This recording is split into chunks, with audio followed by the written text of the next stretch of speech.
All systems go. Clear for liftoff.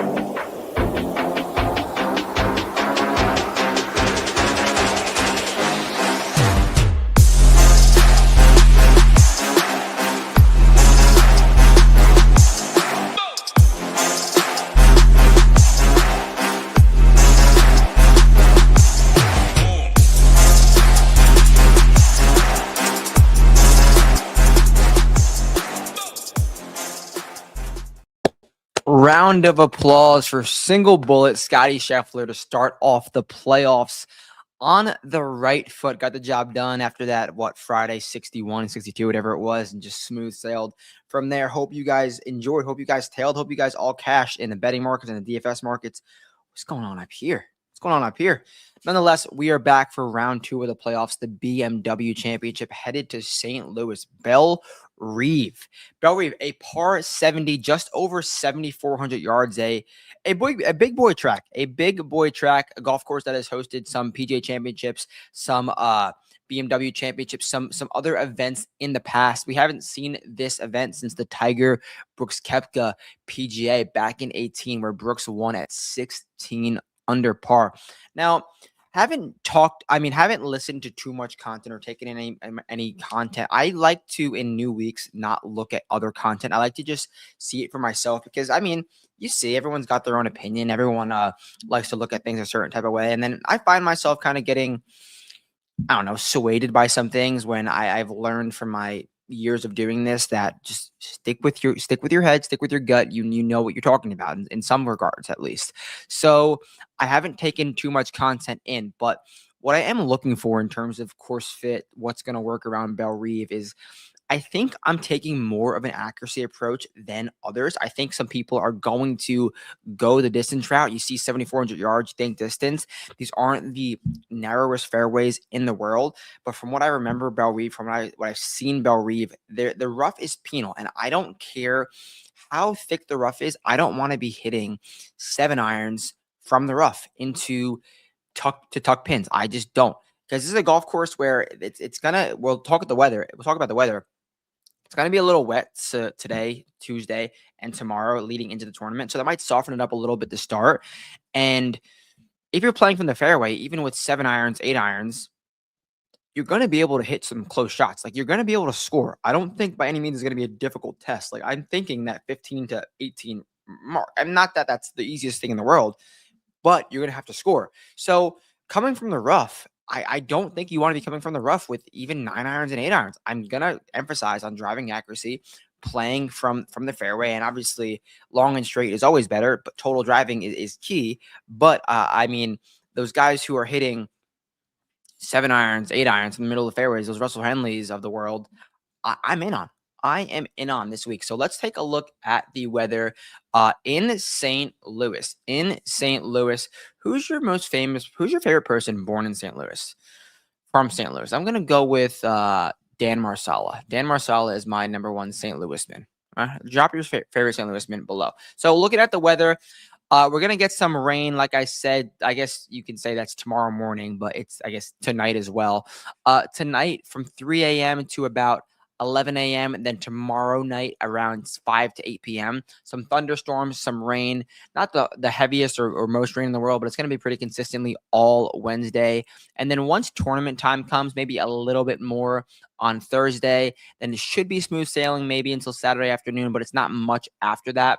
Nonetheless, the wind should be fairly down with some moderate gust. Nothing crazy to write home about in terms of a wind. We'll touch on the Saturday news potentially when that comes around. But that's kind of what I just said. There's going to be some rain before the tournament, softening up the golf course a little bit. Even if you want to be a distance guy, you're missing fairways, whatever, the rough isn't going to be the thickest in the world.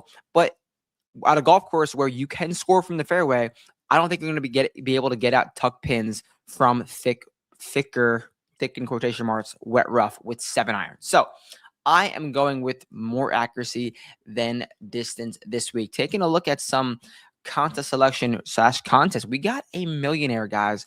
We got a $1 million contest to first. Obviously, it's not a cheap entry fee. 444. You can enter that 17 times. but you can win $1 million this week. So why not? It's the BMW Championship. Go big or go home. Looking at the DFS board, no surprise there. Scotty leads the way. Rory, Tommy, Sam B, all above 10K. And then we only have 50 guys in this field. So not too much to write home about. Matt McCarty, Sepp Straka are the cheap dogs at 6K. It's a quick scroll. It really is a quick scroll this week. So first guy I want to touch on in this DFS board is all the way down at $9,300. I almost said $9,300 yards, $9,300. And I think this price is way too cheap for Matt Fitzpatrick. Matt Fitzpatrick, multi-winner this year, coming off of a comfortable T12 or at the FedEx St. Jude, where he gained about a stroke ball striking, putt pretty well. No poor golf to be played recently. I mean, the Open Championship was just miscut barely, and it was just a little bit of some bad short game. But before that, a T3 at the Renaissance Club, solo for the Travelers, the runner-up at the RBC Canadian Open, and then those wins earlier in the season. So what Matt Fitzpatrick is doing right now, I don't think he should be as cheap as he is. I think this is a steal of a price, $9,300. You could put him in with a lot of people, put him in with basically anybody. And I just think the ceiling that he has, the season that he's having so far, is a great buy for this golf course, especially if I'm talking about that fairways being important. Matt Fitzpatrick usually hits fairways. So that's what I'm getting at. Matt Fitzpatrick, $9,300. And down the board a little bit, down the DraftKings board a little bit, comes Adam Scott at $7,100. Now, Adam Scott finished solo third back in 2018, where he was obviously probably a better golfer, a more complete golfer, a world beater, some could say. Gained strokes in all four categories that week. A nice little 7-8 strokes ball striking to finish solo 3. But he's coming off of a back-to-back nice finishes. Runner-up, T12 at FedEx St. Jude, T9 at the Open Championship. The approach play has been hit or miss. The approach play has been amazing earlier in the season, but he's really found the flat stick, which is not something that he always has done. So I love this recent putting from Adam Scott compared with those nice, just solid strokes gained total performances at the St. Jude and at the Open Championship. Some nice events from Adam Scott leading into this Bellerive BMW Championship. So that's kind of where I'm looking for at the DFS board. Adam Scott, 71, and Matt Fitch, 93. I think they're great buys at the price that they are. Taking a look at the betting board, I told you guys, get in on Scotty when we had that 5.5 to 1. Now it's back to 3 to 1. Defending champion, obviously always going to be the favorite. Excuse me, almost choked on my popcorn. Scotty, Rory, Xander, Ludwig, Sam Burns, Cam Young range out everyone's sub 20. But the first guy I want to touch on is down the board a little bit, and that is Siwoo Kim. This price for Siwoo Kim is honestly really good in my opinion, because there's been weeks where we've seen him in this 18 to 22 spot in strong fields as well. But Siwoo Kim coming off of a solo runner-up at the FedEx St. Jude. Look at this ball striking. I've been glazing Siwoo's ball striking all year long. It's actually, if it wasn't for Scotty Scheffler, this would be one of the best ball striking seasons I can remember. It's been so consistent, damn near all year. Just been so good, gaining strokes both off the tee and on approach. If he could find anything with a flat stick, not like he can't. He's gained 3 strokes putting just at the Open Championship, at the Scottish Open. Not the worst putting performance last week, only 0.4, but how well C was hitting it. And we're talking about driving accuracy, and at least that's what I'm talking about, driving accuracy. We know Siwoo is going to do that more times than not. So that's kind of what I'm looking for there. And then the second guy I want to touch on the betting board is up a little bit, or actually same price. It is Viktor Hovland, around 27 to 1. I guess that moved a little bit. Viktor Hovland is a guy who I think plays nice in these BMW, I say Northeast bent, even though it's not Northeast, bent classical style golf courses where stern, solid, total driving gets rewarded. Pair that with this approach play. Viktor has not lost strokes on approach since Doral all the way back at the beginning of May. He's been striping the irons ever since then. Has a win in there, has a solo third in there. And coming off of a T19 last week where he just basically had a slow little weekend. he had a slow little weekend after being right in the mix to start. But Viktor Hovland's building on some nice things. Love what he has leading into this event. I think he should be in for a nice week. So that's kind of what I'm thinking for Viktor Hovland, Siwoo Kim when touching on the betting board. Now we got the site. We got some awesome stuff at Ship It Nation. Get in for the playoffs while you can. Only have 2 more weeks. So you get in now, you'll get that free week if you use that code BOOTS. Got the projections, got all the showdown content, the Stone 2.0, the Slate Station, which will be up later this week. So if you want to join that nation, click it right here. You can pick either single sport, just golf right here, PGA plus optimizer, code BOOTS. You just want to you want every single sport, hit all access, code BOOTS gets you it. But make sure you fly that flag. You see that flag right here. 100 plus $10,000 winners, 1,000 plus $1,000 winners. You fly that flag, you get in the cash. And then if you do fly that flag, that Ship It Nation flag, you get rewarded. So fly a flag. We also have some $1 million winners as well. ShipItNation.com, code BOOTS. Next thing I want to touch on is the chalky golfer, a potential pivot. As always, the golfer that I am on and the model. So a potential chalky golfer, I think is going to be Sam Burns. Obviously, we're kind of flying through this. Only a 50-man field, shorter week this week. Sam Burns, I think, is going to be a chalky golfer this week. He is priced up a little bit at 10-4, which is high for Sam Burns.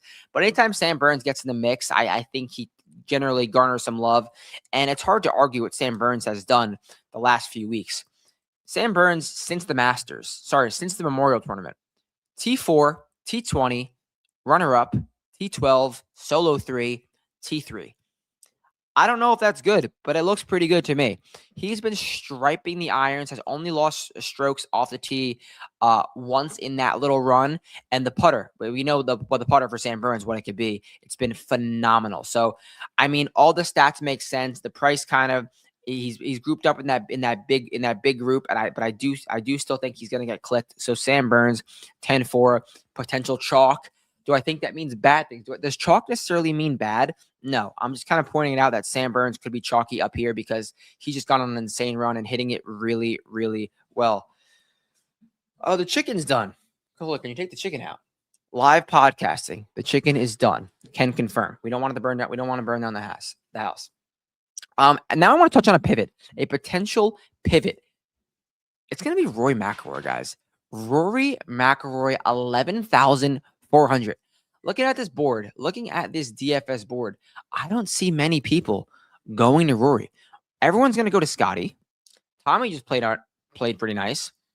What did I just say about Sam Burns? That leaves Rory McIlroy up here, guys. That leaves Rory McIlroy up here. Compare it with what he said. He said, I'm so far off. I'm nowhere near where I need to be. And the stats aren't there either. So why would you play Rory McIlroy? Because he's Rory McIlroy. That's why I think you should play Rory McIlroy. At a long golf course that's going to reward long and straight driving, obviously, and paired with nice long iron play, that's kind of what Rory does best. I know he's not in the best of form right now, but he's got nowhere else to go but up. He's got nowhere else to go but up. I promise you, genuinely, he can't finish worse than 50th. So he technically has nowhere to go but up. I'm kidding. I don't think he's going to finish 50th. I think he's going to have a nice week. I love him at this price. I love him at this ownership he's going to be. So Rory McIlroy is the pivot of the week, in my opinion. Now let's go with the model. Touch on who modeled out for me. I made 1, 2, 3. I made 18 models aggregated into one. We went with total driving plus approach, long iron play, accuracy off the tee plus weighted strokes gain approach, total driving plus approach, total driving plus accuracy, and then a mixed conditions spit out Scotty Scheffler number 1, Siwoo Kim number 2, Colin Morikawa number 3, Matt Fitz number 4, Hideki Matsuyama number 5, and tied for 6, Viktor Hovland, Russell Henley, Xander Schauffele, and Tommy Fleetwood for the model of the week. Now, the one golfer that we are on, the one golfer that we are playing, whether it's in the DFS markets, the betting markets, the fantasy markets, we are playing this golfer no matter what. That is going to be Russell Henley. I'm talking about driving accuracy this week, guys. I'm talking about long iron play. Russell Henley has been so accurate with the driver, and he's coming off a week in which he lost 4 strokes on approach. Russell Henley has not lost 4 strokes on approach. Let's find the last time Russell Henley lost 4 strokes on approach. Bear with me because it might be a long time. Let's see. We're scrolling. Found it. 2024 Century at Kapalua. That is a long time. It is now, I don't know if you know the date. It is August 18th, 2026. He's not lost that many strokes since 2024. And Russell Henley is generally an amazing approach player. Before this bad week, the last time he lost strokes on approach was at Aronimink. So I expect Russell Henley to bounce back in the approach markets very quickly, very easily. Pair that with the driving accuracy he's got going, and I think he's a great play this week. He's the one golfer that I am on. As always, before we get out of here, the song of the day, we're going to go with Sandman by Resolve.